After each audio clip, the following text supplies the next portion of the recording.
Este homem se chamava Elimeleque e sua esposa se chamava Noemi.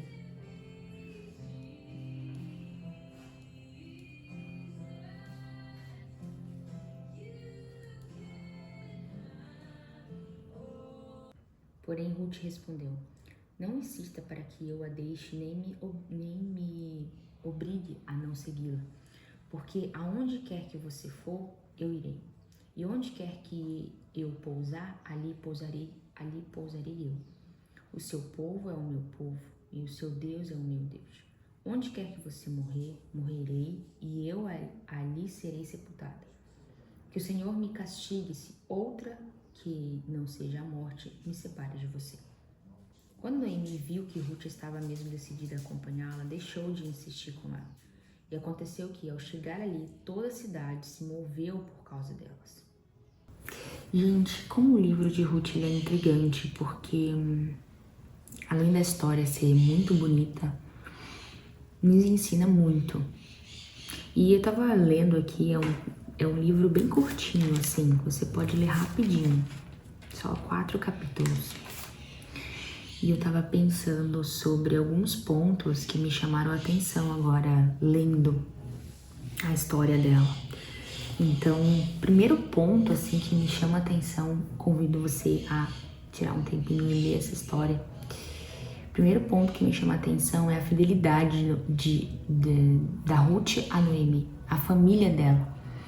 Então, Ruth era nora de Noemi. Era viúva, tanto Ruth quanto Noemi, e órfã, que era outra nora de Noemi.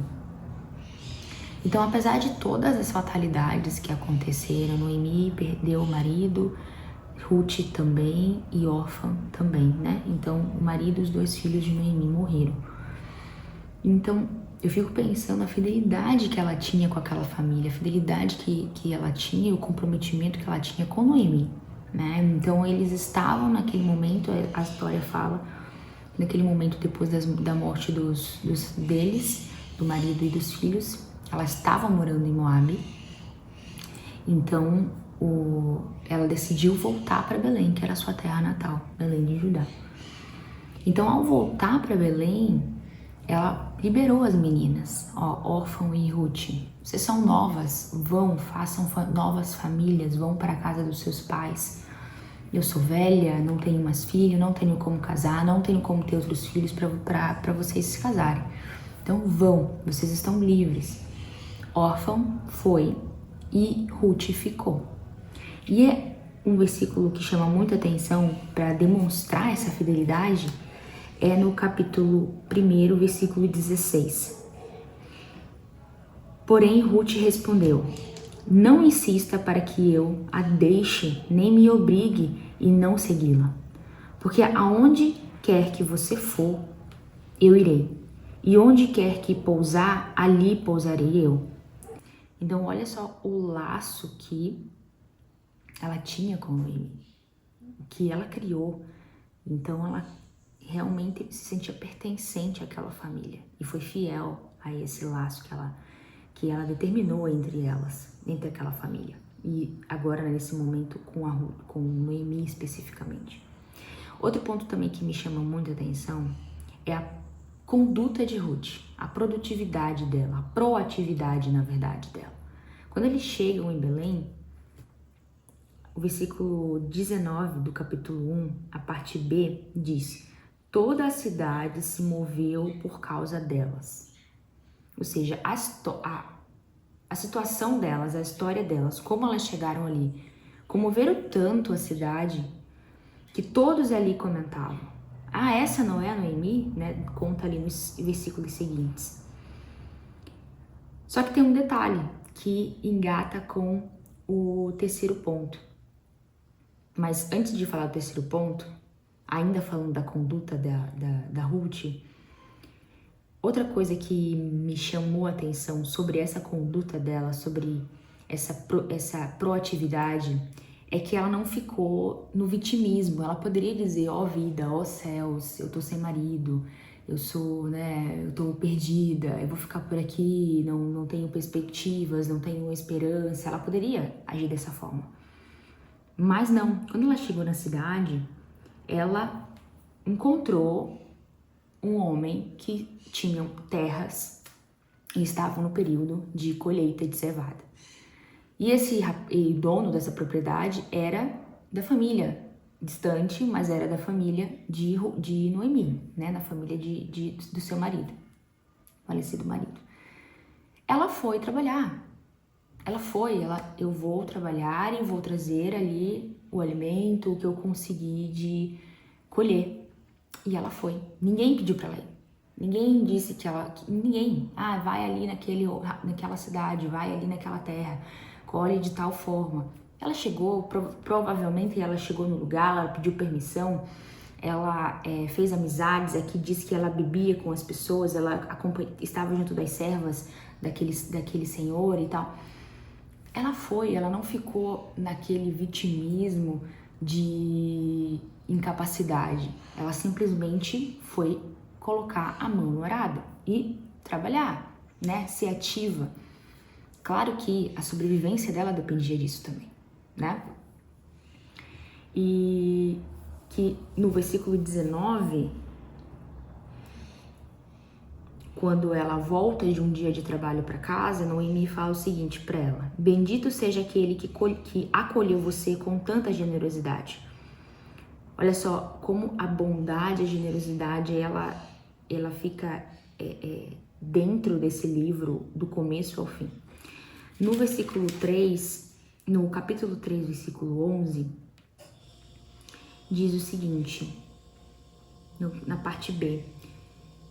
Isso, Boaz, o dono da propriedade, falando para Ruth: tudo que você falou eu vou fazer, porque todo o povo da cidade sabe que você é uma mulher virtuosa. Todo o povo da cidade sabe que você é uma mulher virtuosa. O que ela fez para que toda a cidade soubesse que ela era uma mulher virtuosa? Sendo que ela não era de Belém, ela era moabita, chegou ali, ela era estrangeira, chegou recente, digamos assim. O que ela fazia? Qual era a conduta que ela tinha para que Boaz dissesse isso? Que ela era uma mulher virtuosa e toda a cidade via que ela era uma mulher virtuosa. Me chama muita atenção a conduta que ela deveria ter para que ela fosse chamada dessa forma. E aí, falando de Boaz, engata com o terceiro ponto, que ela trouxe esperança. Porque Noemi, logo no início, no capítulo 1 ainda, ela menciona que ela quer até trocar o nome dela. Não me chamem de Noemi, capítulo 1, versículo 20. Não me chamem de Noemi, mas de Mara, porque Todo-Poderoso me deu muita amargura. Então, como Noemi ainda estava no processo desse luto, né? Então, Noemi significa agradável e Mara significa amarga. Então, antigamente tinha muito significado, né? O nome da pessoa contava algo além, né? Uma situação, ou como veio ao mundo, ou o sentimento da mãe naquele momento, enfim, tinha um significado. E ela queria ser chamada de Mara porque ela sentia essa amargura. E ao decorrer da história, a gente vê Noemi mudando as falas para não mais um Deus todo-poderoso que me deu amargura, e sim para um Deus que abençoa. E aí ela fala para Ruth no versículo 20 do capítulo 2, já dando esse sinal de mudança de perspectiva, né, dessa amargura que ela sentia. Ela falou assim: que ele seja abençoado pelo Senhor Deus, Boaz, né? Que não deixou de ser bondoso, Deus, nem para os vivos, nem para os mortos. Olha só que interessante. Então, que nós possamos ser como Ruth, que foi fiel, que foi correta, que ouviu aconselhamentos das pessoas mais sábias, não ficou nas costas de outros ou sendo vítima de um sistema, de uma sociedade, de um rótulo ou de uma fatalidade, mas que nós possamos ser essa mulher destemida, essa mulher determinada, e que todos na cidade possam ver o quanto nós somos virtuosos. Amém.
Acho que vocês perceberam algo de diferente, né? Temos uma bebê aqui. Meu Deus, olha só o tamanho do meu rosto, gente. Efeitos da gravidez.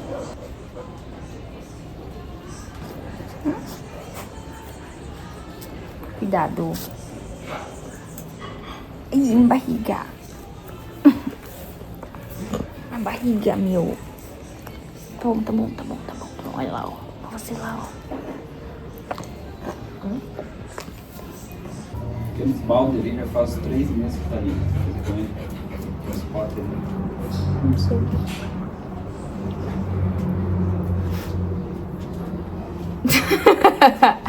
Tem um vídeo aí, né? Não tá aparecendo direito.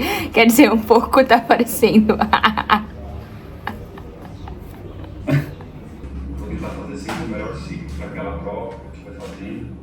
Mas eu vim numa batida, num sentimento, um esporte muito relacionado lá para o Fortes até aqui, até o começo desse ano. Em Curitiba, Hora da boia! eu falei isso. Eu percebi realmente o que me. Vai ser mais gostoso dessa vez. Digo para quem não assistiu, assistir lá, eu falo bastante obrigado de falar desse minuto e Aqui, ó, 15 minutos, 10 minutos.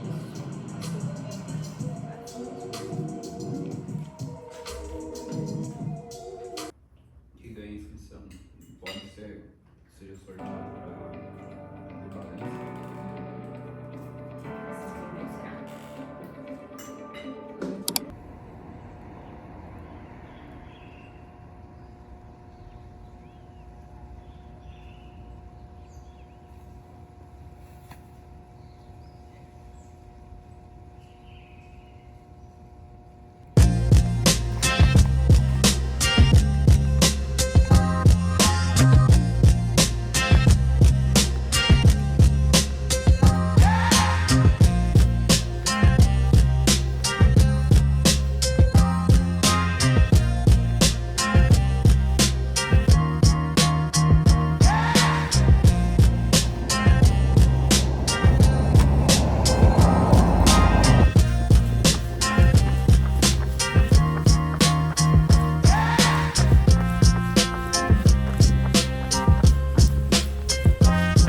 aprendendo a correr em pace 8,5, 9 às vezes.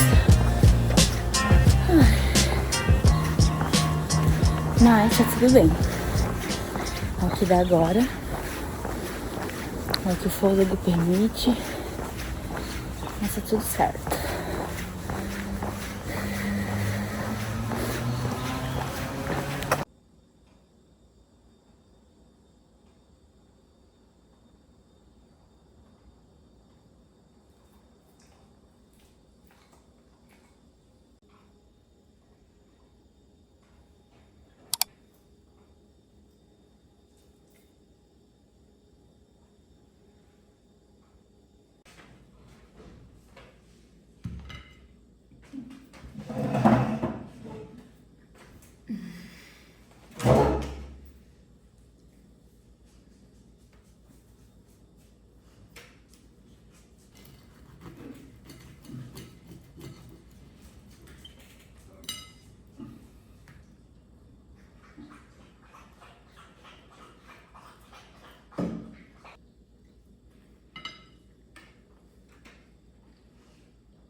Gente, deixa eu atualizar vocês sobre a novidade que eu contei mais cedo do bebezinho, da bebezinha, na verdade, que tá aqui na minha barriga. É uma menina, o nome dela é Olivia. Quase um ano se passou aí do último vlog. Acho que foi em novembro ou outubro, não me lembro agora quando que foi minha maratona. Que eu postei aqui, né, o último vídeo da minha maratona. E agora volto com uma bebê na minha barriga. Quem me conhece e me acompanha aqui, talvez me acompanhe no Instagram também, sabe que ano passado ainda eu já falava, não, eu vou fazer minha maratona agora porque ano que vem eu quero ter bebê. E enfim, eu já meio que declarava isso, sabe?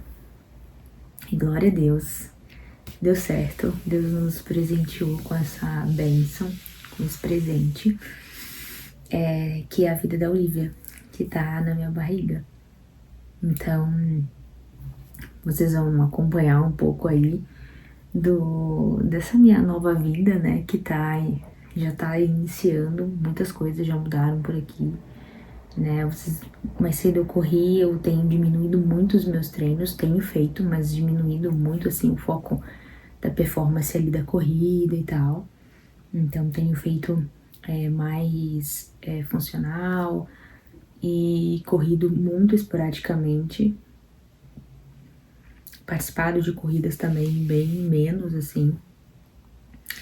E então, né, tudo girando nesse preparo para que a gente receba a Olivia em dezembro. Então, vocês vão ver o rostinho dela, já tô na expectativa. Então, vocês vão ver por aqui muito mais sobre essa nova vida, né, eu acredito. Eu tô aqui no quartinho dela agora. Essa aqui é minha poltrona de amamentação. Minha nova vida agora como mamãe. E a gente ainda era quarto de hóspede daqui, na verdade, mas a gente tá arrumando ainda pra deixar no quartinho dela. E aos poucos eu vou me mostrando aqui e compartilhando, né, com vocês. Essas últimas semanas eu tenho sentido muita falta de aparecer aqui. Então eu falei, bom, acho que é um bom momento de voltar, de tentar gravar mais. Gente, a rotina é massacrante às vezes. E também confesso que muitas das vezes a gente sempre espera um momento ideal, né? e ele não acontece, não chega. Então, vou tentar trazer mais agora essa nova rotina. Não muda muita coisa por agora, a gente ainda permanece no fluxo que a gente já fazia, né, de trabalho, de atividade física, de alguma forma, né, e dentro de casa também. Então hoje eu limpei a casa, vocês viram aí a minha função mais devagar, mais lenta, fazendo as coisas, mas esse agora é o meu novo normal. Então, acho que agora com nossos novos vlogs aí, a gente vai conseguir colocar o papo em dia e mostrar pra vocês essa outra faceta, né? Não só dos treinos aí da Débora, que ainda estava treinando pra maratona, mas agora realmente uma rotina mais caseira, bem mais tranquila. Hoje, nosso sábado, por exemplo, foi muito tranquilo, muito calmo, sereno. Vamos ver amanhã. Então, as coisas se encaixando pra essa nova vida que tá se iniciando por aqui. E eu quero mostrar pra vocês também.